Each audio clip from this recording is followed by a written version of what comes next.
Good evening बच्चों, संसारपुर में आपका स्वागत है। आज की क्लास में हम लोग प्रश्नावली 12.2 के क्वेश्चन नंबर 8 के आगे क्वेश्चन चालू करेंगे। ठीक है, क्योंकि पिछली क्लास में हम लोग क्वेश्चन नंबर 1 से लगा के 8 तक के सारे क्वेश्चन चालू कर लिए थे और आज की क्लास में हम लोग क्वेश्चन नंबर 9, 10, 11 और 12 क्वेश्चनों का डिस्कशन करेंगे। ठीक है, तो देखिए क्वेश्चन नंबर 9 में क्या कहा गया है। जहाजों को समुद्र में इस जल स्तर के नीचे स्थित चट्टानों की चेतावनी देने के लिए एक लाइट हाउस 80 अंश के कोण वाले एक त्रिज्य खंड में 16.5 किलोमीटर की दूरी तक लाल रंग का प्रकाश फैलाता है। ठीक है, और कहा गया समुद्र के उस भाग का क्षेत्रफल ज्ञात कीजिए जिसमें जहाजों को चेतावनी दी जा सके और पाई का मान 3.14 इस्तेमाल करना। ठीक है, तो सबसे पहले इसका हम डायग्राम समझते हैं। कहने का मतलब है कि ये समुद्र तल है, मान लो ये क्या है, समुद्र तल, और समुद्र तल से ऊंचाई पर एक कोई लाइट हाउस लगी होगी। ठीक है, क्या लगी होगी, लाइट हाउस, जिसमें से क्या रोशनी निकल रही होगी, लाल रंग की। और वह कहा जा रहा है कि यहां से जो लाइट निकलती है वो कितने किलोमीटर के एरिया में फैलती है, कितना, 16.5 किलोमीटर की दूरी तक वो लाल रंग का जो प्रकाश है वो फैलता है। यहां से मान लो कि ये 16.5 है पूरा का पूरा। ठीक है, यहां पर हम ऐसे ना बना के इसको ऐसे बनाते हैं कि जो यहां से जो रंग निकलता है ये पूरा कितना का एरिया में फैलता है, 16.5 किलोमीटर की दूरी तक ये फैलता है। ठीक है, और इसका जो कोण दिया गया कि यहाँ से जो लाइट निकल रही है वो 80 अंश के कोण पर निकलती है। ठीक है, और कहा गया है कि इस एरिया का क्षेत्रफल निकालिए, ये एरिया का क्षेत्रफल निकालना है। ठीक है, तो कहने का मतलब ये एक प्रकार से क्या बन गया है, एक त्रिज्यखंड बन रहा है। ठीक है, और त्रिज्यखंड में ये जो होता है ये क्या होती है, त्रिज्या होती है। यानी कि r बराबर हमें क्या दिया गया है, r बराबर हमें दिया गया है 16.5 किलोमीटर। अगर इसे हम दशमलव से सीधे से सिंपल में अगर कन्वर्ट करना चाहें तो जितने अंक पे दशमलव है उतने यहाँ पर हम 0 लगा देंगे और ये दशमलव हट जाएगा। ठीक है, यानी कहने का मतलब आ जाएगा 165/10। अगर इसे हम काटना चाहें तो आराम से काट सकते हैं। देखिए 5 दूनी 10, 5 तिहाई 15, 1 बढ़ गया 5 तिहाई 15, यानी आ जाएगा 33/2 किलोमीटर। ठीक है, और क्या दिया गया है, थीटा का मान दिया गया है, कितना दिया गया है, 80 अंश, और पाई का मान दिया गया है 3.14। ठीक है, तो चलिए हम लोग अब क्षेत्रफल निकालेंगे। ठीक है, तो क्षेत्रफल निकालने के लिए हमें त्रिज्यखंड का क्षेत्रफल लगाना होगा। ठीक है, तो लिखेंगे लाइट हाउस द्वारा लाल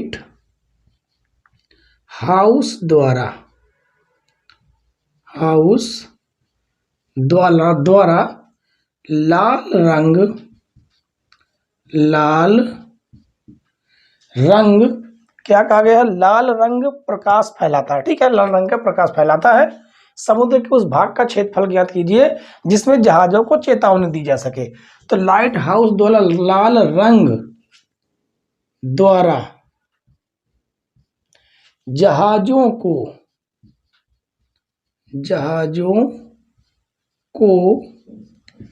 चेतावनी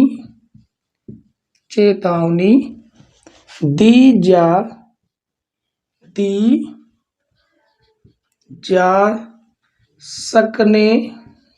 जा सकने वाले क्षेत्र का क्षेत्रफल। ठीक है, कहने को तुम केवल इतना भी लिख सकते थे कि जहाजों को चेतावनी दी जा सकने वाले क्षेत्र का क्षेत्रफल, इतना भी लिख सकते हैं। ठीक है, और फार्मूला क्या इस्तेमाल करेंगे, थीटा अपान 360 पाई r स्क्वायर। इस फार्मूले का हम लोग क्या करेंगे, इस्तेमाल करेंगे। ठीक है, और आराम से इस क्वेश्चन को हम लोग सॉल्व कर सकते हैं। देखिए थीटा का मान कितना दिया गया है 80 अंश, बटे में कितना है 360 अंश, पाई का मान कितना रखना है 3.14 रखना है, और आर का मान देखिए कितना है 33/2 गुणे 33/2, 33/2। ठीक है, इसे हम काटना चाहे तो आराम से काट सकते हैं, 0 से 0 कट जाएगा, और यहां से काटेंगे 4 दूनी 8 और 4 9 36, तो 3 त्रिक 9, 3 एकन्नम 3, 3 एकन्नम 3, 3 एकन्नम 3, 3 एकन्नम 3, 3 एकन्नम 3, और इसका दशमलव हटाने के लिए नीचे डबल जीरो लगेंगे, ये दशमलव हट जाएगा और 2 से 2 कट जाएगा। ठीक है, और जैसे 2 से 2 कट जाता है तो यहां पर हमारे पास क्या बचा, हमारे पास बचा हुआ है 314/100 और गुणे 11 गुणे 11 हो जाएगा 121 बटे में कितना है 2, और इसे काटेंगे 2 एकन्नम 2, 2 एकन्नम 2, 1 बढ़ गया, 2 पंचे 10, 1 बढ़ गया, 2 7 14। ठीक है, तो देखिए हमारे पास बचा क्या है 157 गुणे 121, क्या बचा हुआ है 121, और बटे में कितना है 100 है। ठीक है, इसका हम लोग गुणा कर लेंगे, आप लोग इसका आराम से गुणा कर सकते हैं। ठीक है, तो गुणा करेंगे तो आ जाएगा 18,99,7, अब बटे में कितना है 100 है। तो देखिए अब इसका आप भाग आराम से दे सकते हैं, जितने जीरो हैं उतने अंक पहले क्या लगा देना, दशमलव लगा देना है, तो 18,9.97 किलोमीटर स्क्वायर, इतने क्षेत्रफल में हम क्या कर सकते हैं, लाइट हाउस जो लगी हुई है उसमें प्रकाश फैला सकते हैं। ठीक है, यानी कि जहाजों को चेतावनी कितने क्षेत्रफल के एरिया में दिया जाएगा 189.97 किलोमीटर स्क्वायर। एक किलोमीटर स्क्वायर में क्यों लिखा गया है, क्योंकि यहाँ पर एक जो रेडिएशन जो दिया गया है, जो त्रिज्या दिया गया है वही किलोमीटर में है, इसलिए ये किलोमीटर स्क्वायर आएगा। ठीक है, देखिए बहुत ही आसान क्वेश्चन था, केवल इसमें हमें कैलकुलेशन करना है, सॉल्व करना है, आराम से क्वेश्चन सॉल्व हो जाएगा। ठीक है, तो चलिए हम लोग क्वेश्चन नंबर 10 को सॉल्व करेंगे। क्वेश्चन नंबर 10 देखिए बच्चों, इसमें कहा गया है एक गोल मेज पोस्ट पर 6 समान डिजाइनें बनी हुई हैं। ठीक है, जैसा कि आकृति में दर्शाया गया है, यदि मेज पोस्ट की त्रिज्या 28 सेंटीमीटर है, इसमें जो त्रिज्या दी गई है, यहां मान लीजिए ये केंद्र है, केंद्र से ये जो त्रिज्या दी गई है ये कितना है 28 सेंटीमीटर। ठीक है, और कहा गया है तो रुपए 0.35 प्रति वर्ग सेंटीमीटर की दर से इन डिजाइनों को बनाने की लागत ज्ञात कीजिए और √3 का मान 1.73 का प्रयोग कीजिए। ठीक है, तो देखिए यहाँ पर क्या क्या दिया गया है, पहले हम ये देखते हैं।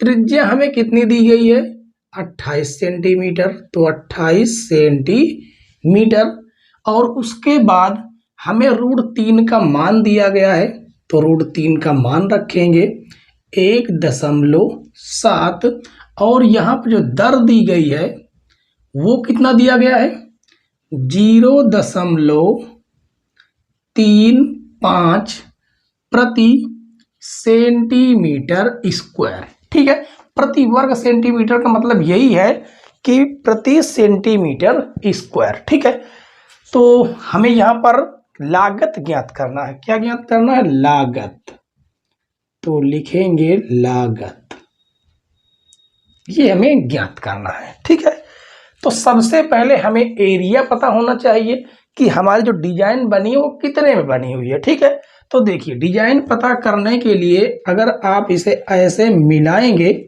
तो यहाँ पर एक वृत्त खंड बन रहा, क्योंकि हमें केवल इस डिजाइन का एरिया निकालना है।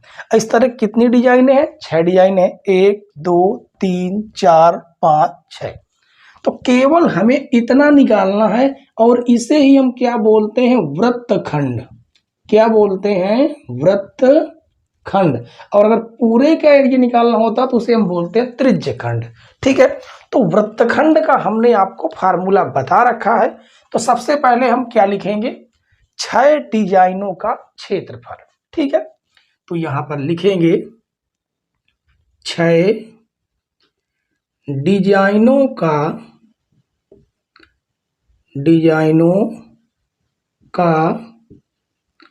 क्षेत्रफल बराबर, देखिए किसका इस्तेमाल करने वाले हैं, वृत्तखंड। और वृत्तखंड का फार्मूला क्या होता है, सेम टू सेम जैसा हम त्रिज्यखंड का लेते हैं वैसा ही हम वृत्तखंड का भी लगाएंगे, बस थोड़ा सा पार्ट इसमें एक्स्ट्रा होता है। देखिए त्रिज्यखंड का फार्मूला क्या होता है, theta upon 360 pi R square. बस माइनस करना होता है, हमें क्या माइनस करना होता है, 1/2 गुणे आर स्क्वायर साइन थीटा। ये है आपका वृत्तखंड का फार्मूला। और हमें कितने वृत्तखंड का क्षेत्र निकालना, जितने का निकालना है उतने का गुणा करेंगे, हमसे हमारा हल आ जाएगा। तो चलिए हम लोग मान रखते हैं और सॉल्व करेंगे। तो 6 गुणे थीटा का मान कितना आ गया है, थीटा का मान, हाँ यहाँ पर थीटा का मान हमें निकालना होगा। ठीक है, तो चलिए हम लोग थीटा का मान यहाँ पर निकाल लेते हैं।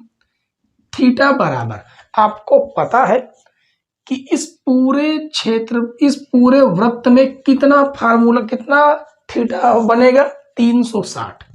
कितना कोण बनेगा, 360। और कितने भागों में बांटना है, 6 भागों में बांटना है। तो 6 एकन्नम 6, 6 छंग 36, 0। थीटा का मान कितना निकल के आया, 60 अंश। सबके हिस्से में 60 अंश आएगा, यानी यहाँ पर बनने वाला जो कोण होगा वो होगा 60 अंश। ठीक है, चलिए हम मान रखेंगे। थीटा का मान हमने कितना निकाला, 60 अंश। तो 60/360 गुणे पाई का मान रखना है 22/7, आर का मान आया है 28 सेंटीमीटर। तो 28 गुणे 28 माइनस 1/2, आर का मान है 28 गुणे 28, और साइन थीटा, साइन थीटा का मान कितना है, 60। ठीक है, अब जितना कटता है उसको हम काट देंगे, 0 से 0 काट देंगे, 7 एकन्नम 7, 7 चौक 28, और ये काटेंगे 6 एकन्नम 6, 6 छंग 36। ठीक है, इसे हम काट सकते हैं 2 एकन्नम 2, 2 एकन्नम 2, 2 चौको 8।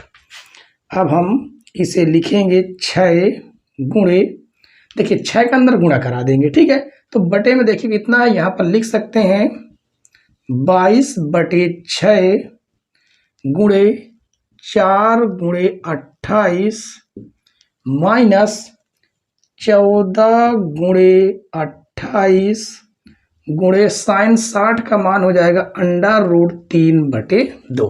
ठीक है, इस 6 का भी यहाँ पर गुणा होगा, ये 6 का भी गुणा कर दिए। देखिए 6 से 6 कटेगा, यहाँ पर हम काटेंगे 2 एकन्नम 2, 2 7 14। ठीक है, और अगर कुछ कटता है तो हम काट सकते हैं, और साइन 60 का मान हमने नहीं रख, हम साइन 60 का मान हमने रख दिया। ठीक है, तो अब देखिए कितना बचता है, इसका हम लोग क्या कराएंगे, आराम से हम लोग गुणा करा सकते हैं। ठीक है, तो देखिए बचा हुआ कितना है, 28 बचा, 4 बचा, ये 22 बचा, 6 से 6 कट चुका है।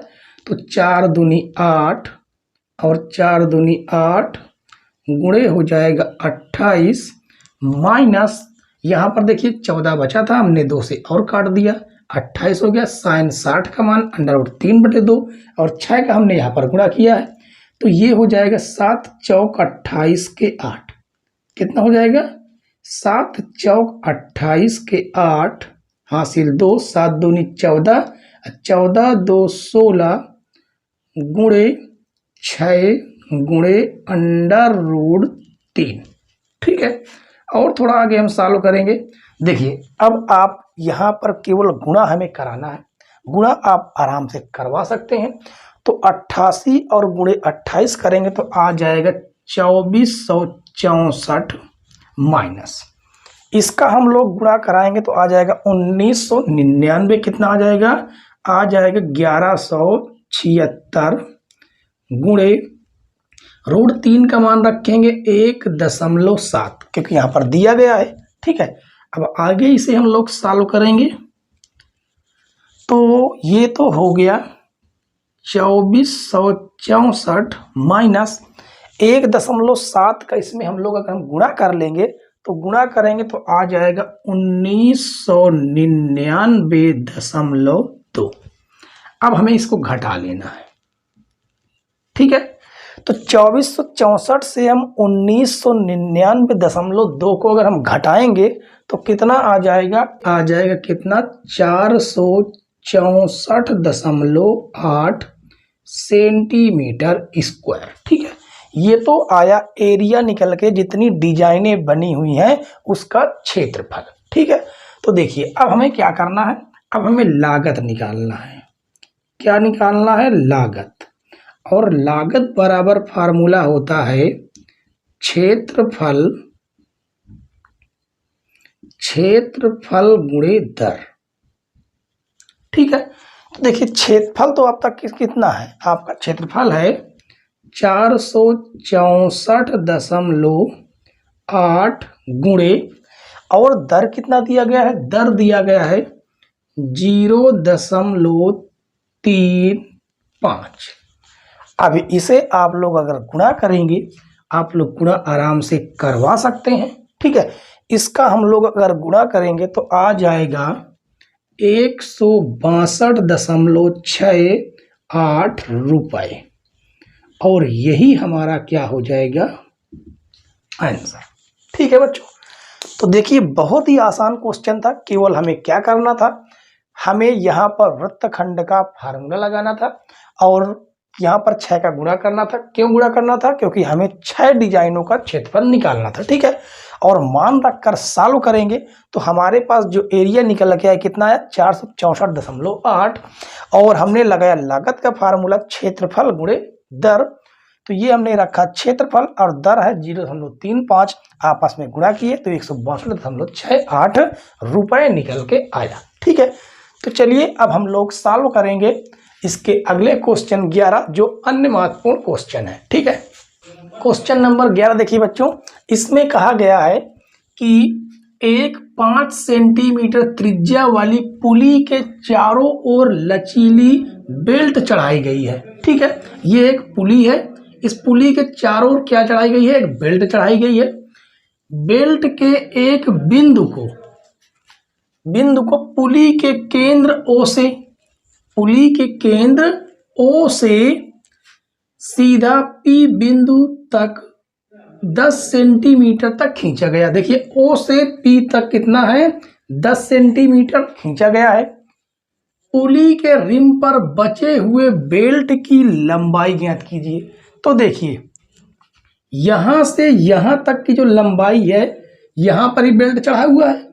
ठीक है, क्योंकि बेल्ट यहां भी चढ़ा है और यहां भी चढ़ा है, लेकिन कहा है जो बचा हुआ है, जो रिम पर बचा हुआ है उसे हमें ज्ञात करना है। तो रिम पर बचा कितना है, ए से लगाकर कहां तक, बी तक। ठीक है, ये इतना हमें बेल्ट की लंबाई ज्ञात करनी है। और कहा गया तथा छायांकित भाग का क्षेत्रफल भी ज्ञात कीजिए। मतलब ये जो छायांकित भाग है ये क्षेत्रफल भी हमें ज्ञात करना है। ठीक है, तो देखिए सबसे पहले हमें इसमें जरूरी ये है कि हमें थीटा पता हो। ठीक है, हमें थीटा ज्ञात कर लेना है। उसके बाद हमें ये 5 सेंटीमीटर पता है, 10 सेंटीमीटर पता है, ना तो AP की लंबाई पता है और ना तो PB की लंबाई पता है। हम या तो AP निकाल लें या तो PB निकाल लें, एक ही बात है। ठीक है, तो हम AP भी निकाल लेंगे। तो चलिए सबसे पहले हम आपको इसका एक अलग से आकृति बनाते हैं। कितना ऊपर वाला जो एरिया है उसे हम आपको बाहर बनाकर दिखाते हैं बनेगा कैसा। ठीक है, ये ऐसा बनेगा ये, जिसमें ये नीचे वाला कितना है 5 सेंटीमीटर, और देखिए सामने का जो कोण 90 अंश है, ये कौन सा है 90 अंश, तो सामने की भुजा देखिए कितनी है 10 सेंटीमीटर। ठीक है, ये हमें पता नहीं है। और यहाँ पर केंद्र O है, और 5 वाले में इधर क्या है A है, और इधर क्या है P है। तो हमें कोण ज्ञात करना है। ठीक है, कहाँ पर दिया गया है, यहाँ पर, ये कहाँ पर O पर नहीं, O पर तो नहीं दिया गया, ये जो है ये मिस्टेक है। ठीक है, यहाँ पर ना होके, क्योंकि हमें जहाँ पर O है वहाँ का हमें केंद्र निकालना है। ठीक है, तो देखिए यहाँ पर जो कोण बना है वो क्या है A है, यहाँ पर A है, और यहाँ पर P हो जाएगा, और यहाँ पर हो जाएगा O।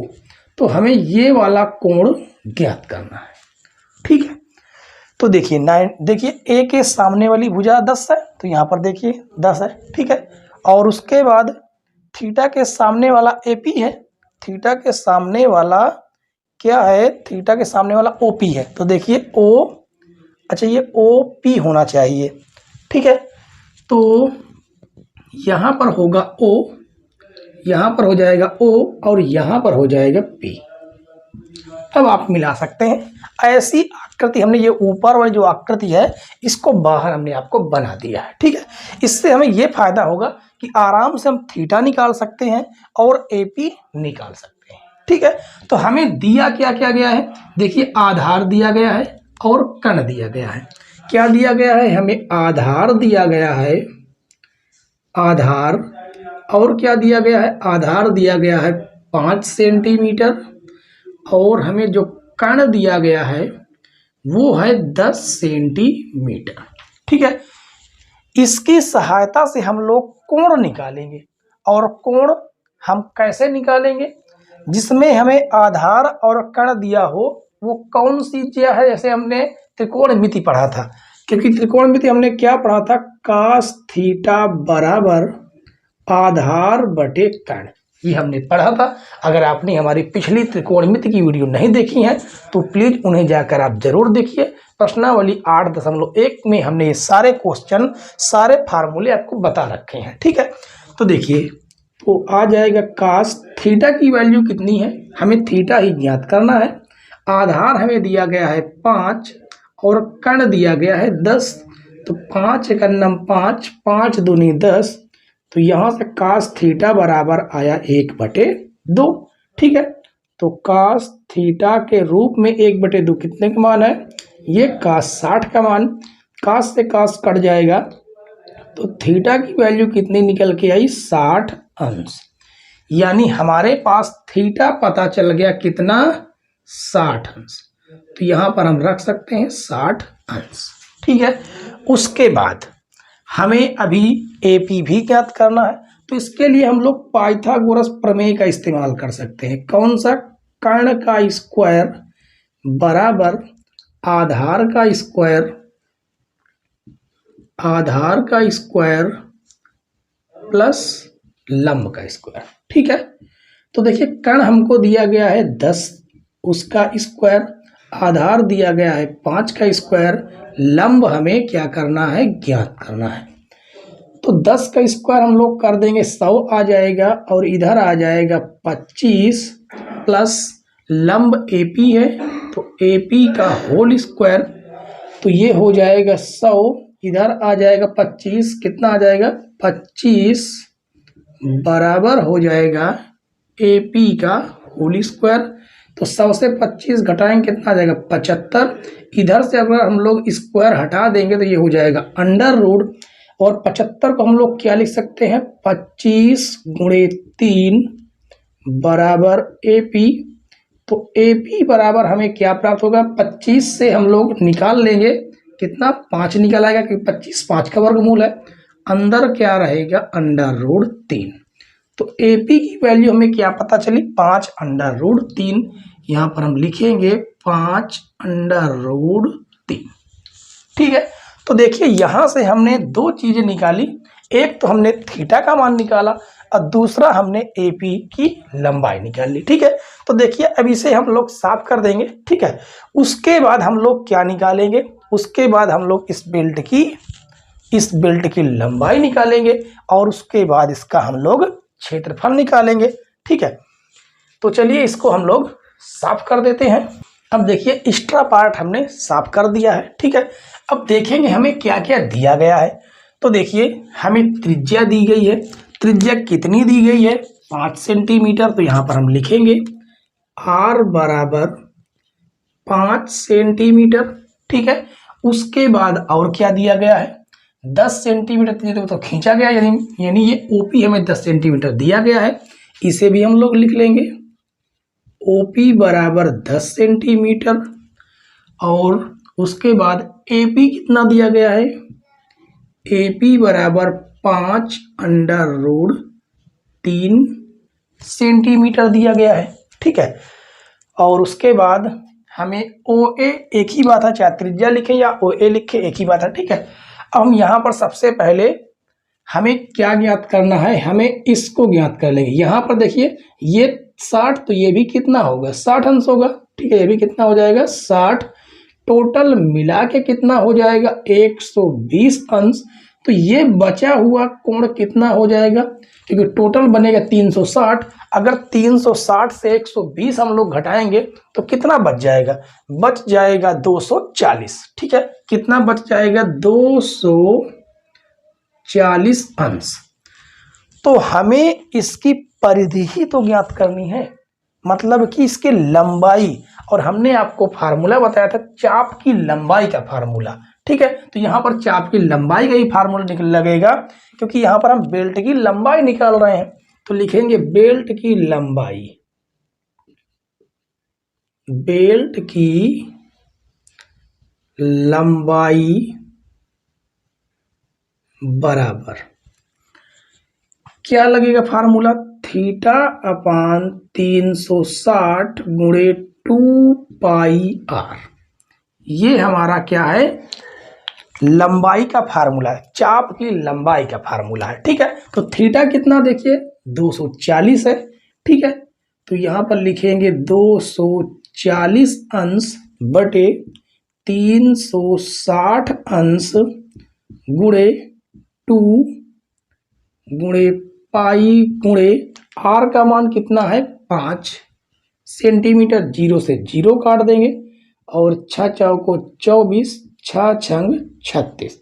ठीक है, आगे काटेंगे 2 दूनी 4, 2 तिहाई 6, और यहाँ से कितना आ जाएगा? देखिए 5 दूनी 10, दूनी 20, 20 पाई बटे में कितना है? 3 सेंटीमीटर। ये हो गया हमारा पहला आंसर। ठीक है, बेल्ट की लंबाई। अब हम निकालेंगे छायांकित भाग का क्षेत्रफल। तो यहां पर लिखेंगे छायांकित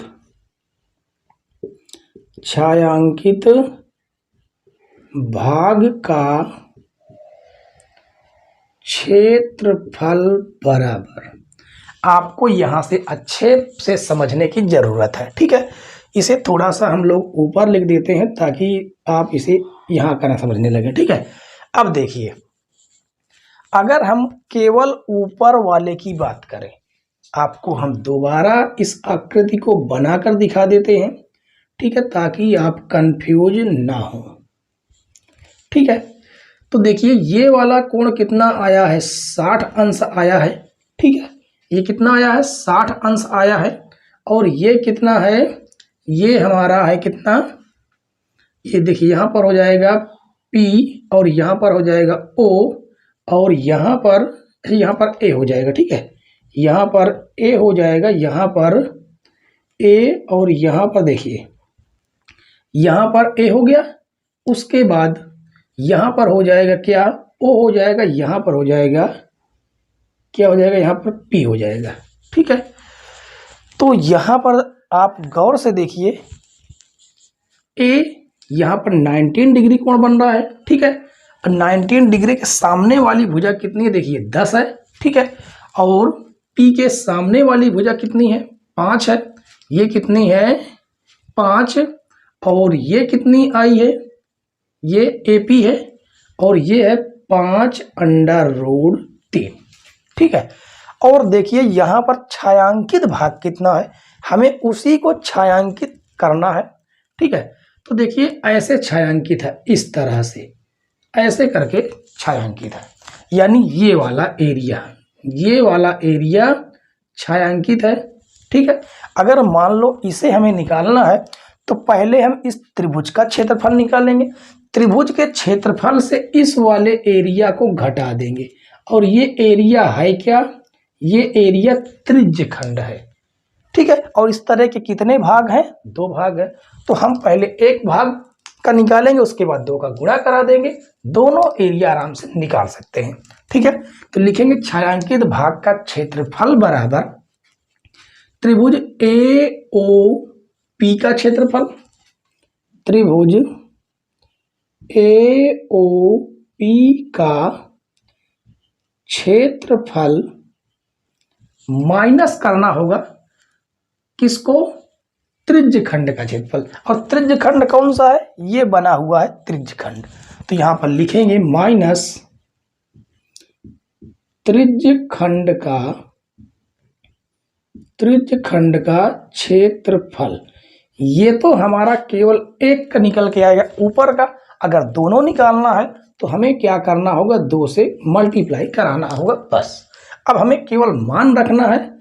ठीक है, उसके पहले आपको फार्मूला पता होना चाहिए, क्योंकि ये क्या बन रहा है, एक समकोण त्रिभुज है, तो यहां पर लिखेंगे 2 गुणे समकोण त्रिभुज का क्षेत्रफल होता है 1/2 आधार गुणे ऊंचाई, माइनस त्रिज्यखंड का क्षेत्रफल होगा θ/360 गुणे πr²। ये होगा हमारा फार्मूला। ठीक है, उसके बाद हम देखिए क्या करेंगे, 2 का अंदर गुणा करेंगे, तो ये हो जाएगा 2 गुणे 1/2 गुणे आधार देखिए हमारा कितना है, 5 है, 5। ऊंचाई देखिए कितनी है, ऊंचाई है 5√3 माइनस, इसे थोड़ा बड़ा लिख देते हैं, ठीक है, ताकि आपको अच्छे से समझ में आए। √3 माइनस थीटा की वैल्यू देखिए कितनी है, 60 अंश है, तो लिखेंगे 60/360 गुणे पाई गुणे आर का मान कितना है, 5 है, तो 5 का स्क्वायर गुणे ये जो हमने 2 का गुणा किया था, ये 2 का यहाँ पर गुणा हो जाएगा। ठीक है, तो देखिए यहाँ पर 2 से 2 तो कट जाएगा, और यहाँ से 0 से 0 कटेगा, 6 एकन्नम 6, 6 छंग 36, और 2 एकन्नम 2, 2 तेहीं 6, तो बचा हुआ कितना हमारा भाग है, तो देखिए यहाँ पर 5×5 = 25 √3 माइनस 5 का स्क्वायर करेंगे, ये भी बच जाएगा 25, ये पाई हो जाएगा, और बटे में कितना है, 3। ठीक है, तो हम लोग यहाँ से क्या कर सकते हैं, यहाँ पर एलसीएम ले सकते हैं। ठीक है, तो एलसीएम लेकर अगर हम लोग सॉल्व करेंगे तो क्या आएगा, एलसीएम नीचे आ जाएगा 3 का इधर गुणा हो जाएगा। ठीक है, तो ये हो जाएगा 25 गुणे 3√3 माइनस 25 पाई, कितना हो जाएगा, 25 पाई हो जाएगा। ठीक है, यहां से हम लोग एक काम कर सकते हैं, क्या कर सकते हैं कि 25 कॉमन कर सकते हैं। चलिए हम लोग 25 कॉमन कर लेते हैं, 25, अब बटे में ये 3 रहेगा, अंदर क्या बचेगा, 3√3 माइनस पाई। ठीक है, वर्ग सेंटीमीटर, ये हमारा होगा आंसर। ठीक है, तो देखिए बच्चों, क्वेश्चन आसान था, बस इस क्वेश्चन को थोड़ा सा घुमा दिया गया है। ठीक है, तो फाइनल आपका आंसर आ चुका है, ये पहला आंसर है और ये दूसरा आंसर है। ठीक है, तो चलिए अब हम लोग अगला क्वेश्चन सॉल्व करेंगे, क्वेश्चन नंबर 12। आइए बच्चों, आज की क्लास का लास्ट क्वेश्चन देख लेते हैं, क्वेश्चन नंबर 12। इसमें कहा गया है, एक घड़ी की छोटी तथा बड़ी सुई क्रमशः 4 सेंटीमीटर तथा 6 सेंटीमीटर लंबी है। ठीक है, सुइयों की नोक द्वारा 2 दिन में चली गई दूरियों का योगफल ज्ञात कीजिए और पाई का मान 22/7 रखा गया है। ठीक है, देखिए छोटी सुई का मतलब होता है घंटे वाली सुई, ठीक है, और बड़ी सुई का मतलब होता है मिनट वाली सुई घड़ी में। ठीक है, तो चलिए सबसे पहले हमें यह पता होना चाहिए कि घंटे वाली सुई 2 दिन में कितने चक्कर लगाती है और मिनट वाली सुई 2 दिन में कितने चक्कर लगाती है। ठीक है, तो यहां पर हम लोग लिख लेंगे कि छोटी सुई द्वारा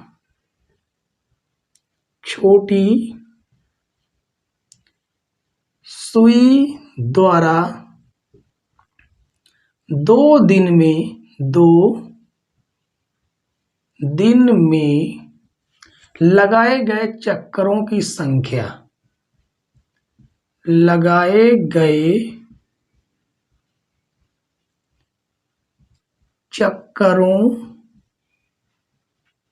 की संख्या आप खुद सोच सकते हैं कि घंटे वाली सुई एक दिन में कितना चक्कर लगाती है। एक दिन मतलब 24 घंटे।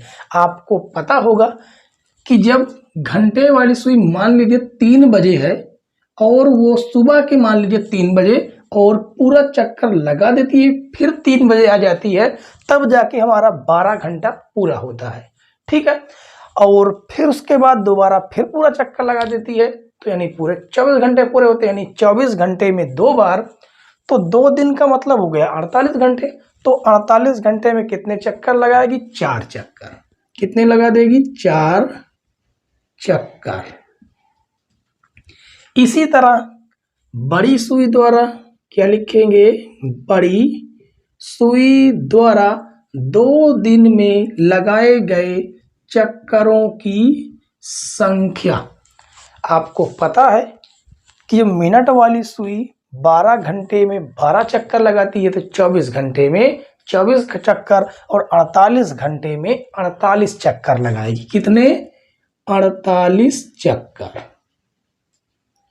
48 चक्कर। ठीक है, तो अब यहां पर हम लोग लिखेंगे, क्या लिखेंगे? छोटी सुई द्वारा चली गई कुल दूरी और बड़ी सुई द्वारा चली गई कुल दूरी। आपको पता है एक चक्कर लगाने का मतलब है एक परिधि, और परिधि का आपको फार्मूला पता है।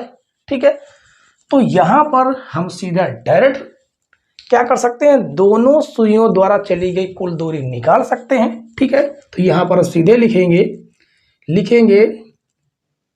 कि छोटी तथा बड़ी सुई द्वारा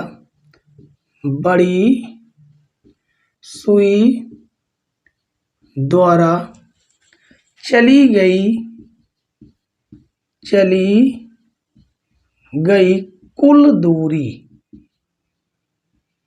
कुल दूरी बराबर क्या करेंगे?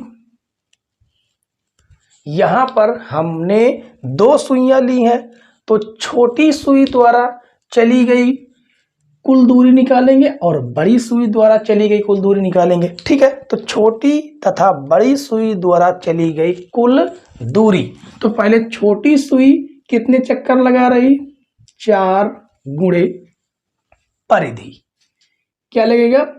छोटी सुई की परिधि। लिखेंगे छोटी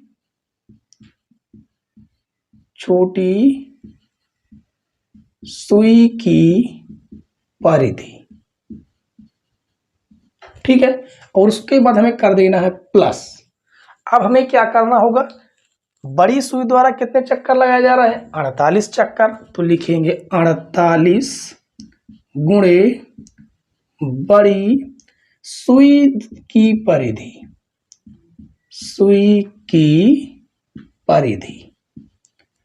अब हमें केवल क्या करना है? केवल मान रखना है। ठीक है, और आंसर आराम से आ जाएगा। तो चलिए क्या करेंगे? 4 गुणे छोटी सुई की परिधि क्या हो जाएगी? देखिए सबकी जो त्रिज्या है वो अलग अलग है। यहां पर कहा गया है कि छोटी तथा बड़ी सुई 4 सेंटीमीटर और 6 सेंटीमीटर है। तो चलिए यहाँ पर हम लोग लिख देते हैं कि R बराबर 4 सेंटीमीटर है और कैपिटल R बराबर 6 सेंटीमीटर दिया गया है। ठीक है, तो छोटी सुई की परिधि हम छोटी त्रिज्या लिखे तो 2 पाई R प्लस बड़ी सुई 48 गुणे 2 पाई R। इसमें हम लोग मान रख देते हैं। 4 गुणे 2 गुणे पाई का मान हो जाएगा 22/7 और R का मान कितना है, R का मान भी 4 दिया गया है, प्लस 48 गुणे 2 पाई का मान 22/7, R का मान दिया गया है 6। ठीक है, तो इसे हम लोग क्या करेंगे, गुणा करेंगे। तो देखिए 4 चौक 16 गुणे 2 दूनी 4 और 2 दूनी 4 बटे में आ जाएगा 7, प्लस यहाँ पर कितना लिखा गया, देखिए 48 लिखा गया है। 48 गुणे 22 दूनी 44 गुणे 6 बाई 7। इसका हम लोग क्या करेंगे, गुणा करा लेंगे आराम से। ठीक है, देखिए 16 चौक 64 के हो जाएगा 4, हासिल हो जाएगा 6 और 16 गुणे 4 करेंगे कितना आ जाएगा 70/7, प्लस इसका भी हम लोग गुणा कराएंगे। आप लोग गुणा आराम से करवा सकते हैं। इसका गुणा कराएंगे तो आ जाएगा 12,672/7। दोनों में हम लोग एलसीएम ले लेंगे। एलसीएम क्या आ जाएगा 7। तो देखिए दोनों का सेम एलसीएम होता है तो हमें क्या करना होता है, केवल ऊपर वाली संख्या को वैसे का वैसा जोड़ देंगे। ठीक है, कितना आ जाएगा 12,672। ठीक है, और इसे हम लोग आराम से जोड़ लेंगे। तो जोड़ेंगे कितना आएगा, देखिए 4 2 6, उसके बाद यहाँ पर हो जाएगा 7। ठीक है, और उसके बाद देखिए ये 7 6 13 के 3 हो जाएगा, हासिल 1 आएगा, 2 में 1 जोड़ेंगे 3 आ जाएगा और ये हो जाएगा कितना बच जाएगा 1 और बटे में आ जाएगा 7। अब इसे आप लोग भाग दे सकते हैं। ठीक है, तो देखिए इसका जब आप लोग भाग देंगे तो आ जाएगा 19.85 सेंटीमीटर। ये आएगी आपकी टोटल चली गई दूरी। ठीक है, आप इसे एक बार दोबारा जोड़ सकते हैं। ठीक है, वैसे जोड़ने की कोई ज़रूरत नहीं है, बिल्कुल राइट आंसर है और यही आपका क्या हो जाएगा, आंसर हो जाएगा। ठीक है बच्चों, तो आशा करते हैं कि आपको ये क्वेश्चन पूरी तरह से समझ में आ गया होगा। हमें करना क्या था कि हमें छोटी त्रिज्या यानी छोटी सुई की दूरी दी गई थी, बड़ी सुई की दूरी दी गई थी और हमने क्या किया, छोटी सुई द्वारा 2 दिन में चली गई कितने चक्कर है, 4 चक्कर, और बड़ी सुई 48 चक्कर लगाएगी 2 दिन में, क्योंकि 24 घंटे में 48 घंटे होते हैं। ठीक है, तो देखिए 2 दिन में 48 घंटे होते हैं। अब देखिए यहाँ पर हमने क्या किया, छोटी तथा बड़ी सुई द्वारा चली गई कुल दूरी क्या किए, 4 गुणे छोटी सुई की परिधि, क्योंकि एक चक्कर में जितनी दूरी चलेगी तो 4 चक्कर में कुल दूरी हो जाएंगी। उसी तरह 48 गुणे बड़ी सुई की परिधि, तो हमने फार्मूला लगाया, मान रखा और आंसर आराम से ला दिया। ठीक है, तो आशा करते हैं कि हमारे आज के सारे क्वेश्चन आपको पूरी तरह से समझ में आ गए होंगे। ठीक है, और अगर समझ में आ गए हो तो प्लीज़ वीडियो को लाइक कर दें और चैनल पर नए हो तो चैनल को जरूर सब्सक्राइब कर लें, बेल आइकन प्रेस कर लें ताकि नई नई वीडियो की नोटिफिकेशन तक पहुंचती रहे। ठीक है, और हम लोग क्या करने वाले हैं कि ये आपका नवंबर चल रहा है। ठीक है, और नवंबर के लास्ट तक हम लोग एक इम्पॉर्टेंट क्लास लेकर आने वाले हैं। ठीक है, इम्पॉर्टेंट या मोस्ट इम्पॉर्टेंट वो क्लास होगी। ठीक है, और उसमें आपको क्या क्या मिलने वाला है, उसमें आपको फुल रिवीजन मिलेगा।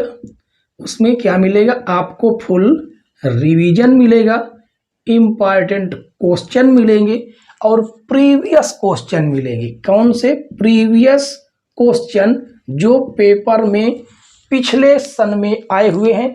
आपको 2022 में जितने भी क्वेश्चन आए हैं उन्हें तो करवाएंगे ही करवाएंगे 100%, वो चाहे बहुविकल्पी हो चाहे जो क्वेश्चन हो। उसके साथ में इसके पीछे के जितने भी क्वेश्चन सन में आए हुए हैं 2 बार 3 बार, उन क्वेश्चनों को भी हम लोग सॉल्व करवाएंगे। ठीक है, तो अगर हमारी वीडियो अगर आपको पसंद आए तो उसे आप जरूर देखिएगा। डेली अपलोड होती रहेगी, कम से कम 1-1 घंटे आधे घंटे की आपकी वीडियो चलेगी और लास्ट में आपको जरूर मेहनत करना है ताकि आपके अच्छे अंक आ सके। ठीक है, हम लोग टारगेट रखे हैं कि कम से कम आपके 100 में 100 नंबर आने ही आने चाहिए। ठीक है, 1 अंक आगे पीछे हो जाए उससे कोई दिक्कत नहीं, लेकिन कम से कम आपको 100 में 100 तो आने चाहिए। ठीक है, हमने ये टारगेट आपका रखा है। तो आशा करते हैं कि हमारी वीडियो आपको पसंद आ गई होंगी। ठीक है, तो चलिए वीडियो देखने के लिए धन्यवाद दोस्तों। ठीक है, कल मिलते हैं फिर इसी टाइम पर।